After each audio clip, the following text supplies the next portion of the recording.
Okay, so this is the third time I've tried to make this video, so let's see if it works this time. So today in this video we're going to talk about tips and tricks that I use to catch fish on a topwater frog, hollow body frog. So, first thing that I can say to you that I have used to catch a lot of fish is casting super close or on the bank. If you're fishing a pond or if you're fishing a lake, if you got a boat or not, it doesn't matter. But something you can do to give it more of a natural look is instead of letting your frog hit the hit the water real hard and scaring all the fish out of that little area that you're trying to target, take and cast up on the bank. What that'll do is it'll give them fish the look of a frog that just barely kind of swims up or kind of climbs up off the bank and lands in the water. Something else I'll do is as soon as I do that, I'll stop it. When it hits the water, I'll just sit there and let it sit. I won't move it for a little while. I'll give it probably a good 5 or 6 seconds. And then I'll start twitching it. So there's two ways to work a frog. There's walking it, like I'm doing here. If you guys can see, the bait's kind of going back and forth.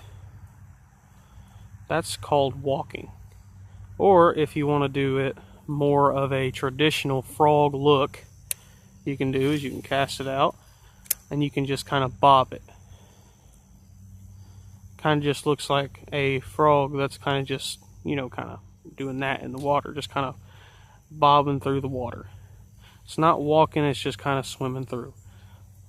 My favorite way to fish, especially in open water, is to walk it because it looks like a little shad, bluegill, frog, doesn't matter. It looks like just about anything that a bass would want to eat. So they will, most of the time, they'll take advantage of it and come up and eat it. Something else I'll do, this is a really good tip if you are new to frog fishing or if you don't fish a frog often and you are annoyed if you get a lot of misses or you don't get the correct hook set or whatever. If you don't get a lot of hookups with a frog, there's a fish right there. Got spooked by my line. But anyway, if you don't fish a frog very often and you have a lot of misses or something like that, what I usually do to combat the lot of misses problem is I will keep twitching even after the fish has blown up on it. And what that does is that lets that fish kind of eat it a little bit, and it also gives that fish a few seconds to get the hooks down deep in its stomach. Big old leaf. I didn't know what that was. It was a giant leaf. So basically, if I cast out there like so, I let it sit there and I start twitching it back to me, and then it gets blown up. I'll keep twitching until I feel that rod tip load up. What I mean by that is when you start feeling pressure against the rod tip when you're twitching it, set the hook, because that's when you can tell that fish has your frog and is swimming away with it. Something that a lot of people do will like count to 5, like 1 Mississippi, 2 Mississippi, and then so on and so forth. I don't do that personally. I just keep twitching it until I feel that thump, because once I feel that little bit of a thump while I'm twitching it, I know for a fact that fish has that frog in its mouth. Because sometimes, depends on how aggressive your fish are. If you're in a place where the fish aren't real aggressive, you know, maybe it's a public place and the fish don't really eat the bait super good, you know, sometimes it'll give them, you know, 10 seconds to eat the bait. Maybe it'll take them even 20 seconds. You know, then sometimes if you're on a super aggressive bite, you know, they could hit and already have your bait in 1 second. You know, they could be, you know, a 5-6 pounder just completely engulf your frog, and you're sitting there just, you know, you're kind of like, does it got it? Does the fish have it? You know, you're sitting there trying to play with it, and then all of a sudden it lets go, and there you go, your 5 pounder, 10 pounder, however big it could have been, is gone. So anytime you get a blow up, just keep twitching it. And another thing that will help you do is that will help you look more natural. Because if that fish comes up and hits your bait and misses, it's still down there in that water, and most of the time it's still looking at your bait. So when it misses and you set the hook, and all of a sudden that frog is gone, or whatever that fish thinks it was is gone, and all of a sudden it's back, you know, when you cast back over there, that's going to look a little bit fishy to them. Now, if you're on an aggressive bite, or if you're fishing grass mats, it can help you. It can work out really well. But if you're on a finicky bite where you may only get 1 or 2 bites a day, or you may only get maybe 10 bites, make those bites count. Make those little blow-ups count, because sometimes if you don't, you're probably not going to catch the fish if you try to cast back in there. Another thing I'll do when I'm throwing topwater, this especially works if you're fishing schooling fish, is when you have a blow-up, reel in your frog. If he doesn't hit it again, reel up your frog and throw something else back in there. 2 of my go-to baits are something like a finesse worm, weightless rigged, like the Dox Lure Company finesse worm. Ultra finesse worm is also a really good one. Or something like a stick bait or a fluke style bait, like the Drop Shot minnow or the boomstick. Those are 2 baits that I'll throw back in there because they are under the surface profile, but there's still something moving that fish can eat, even though it just missed. What it'll look like to that fish is it'll look like, you know, maybe they knocked whatever it was up on the surface out and it's fallen down to the bottom now, and they can come back and pick it up. That especially works with big fish. I've seen people miss big fish on a frog, throw back right back in there with a stick bait or a fluke style bait, and catch 6-7 pounders like that, because that fish thought maybe it knocked out that piece of bait or whatever was up on the surface, so now it can come back and eat it. Frog fishing is something that is a lot of fun, and it's even better than normal just topwater fishing with like a popar or a Strike King Sexy Dog or some walking bait, because most of the time, especially if you're fishing heavy mats, you can get a giant blow up, and it is a lot of fun. It is a boatload of fun to catch fish on a frog. My former personal best bass came on a Spro black and red popping frog.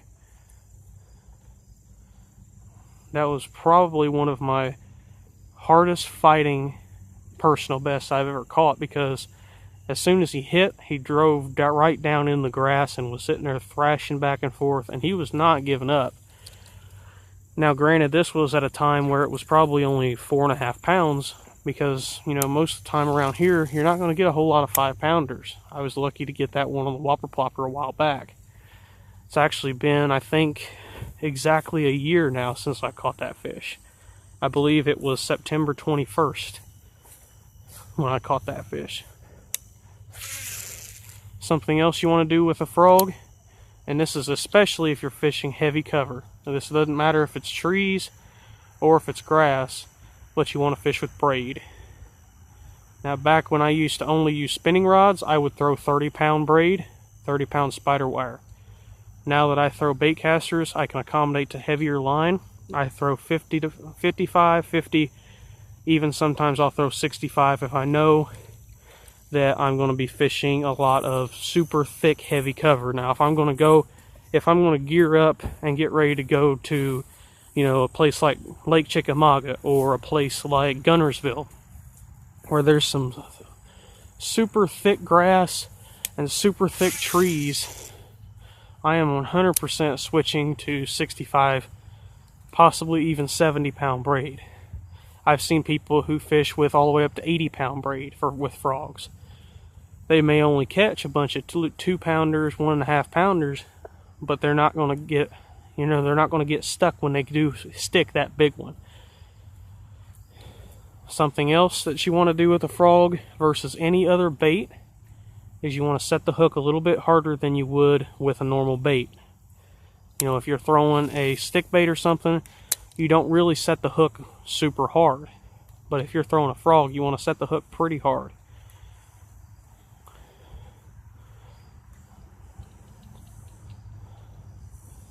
Now, if you do throw only spinning rods, this is a good tip for you guys. Don't buy the most expensive spinning rod you can.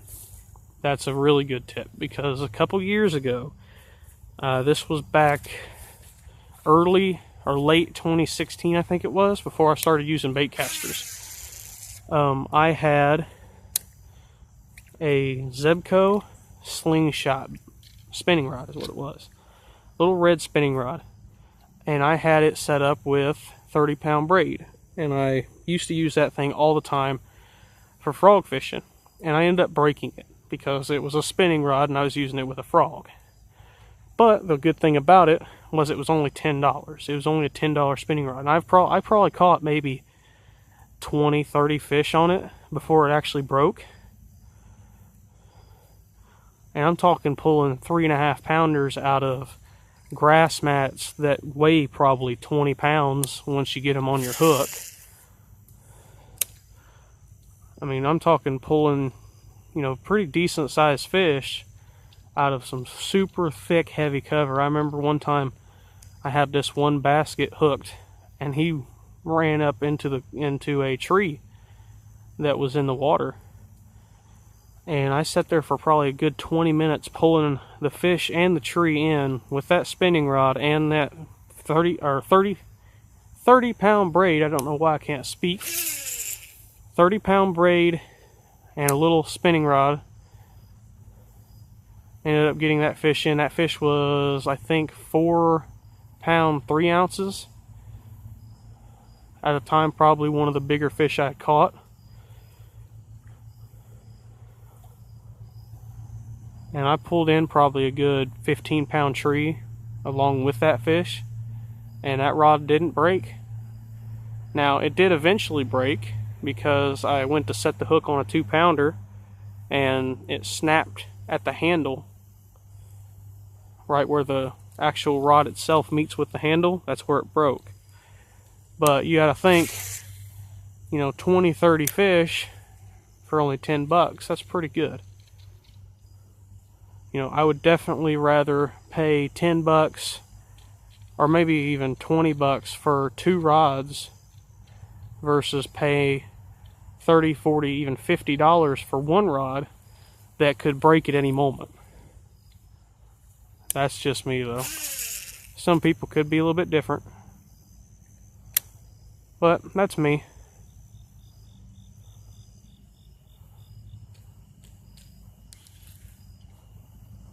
Speaking of trees, I got one hooked right now.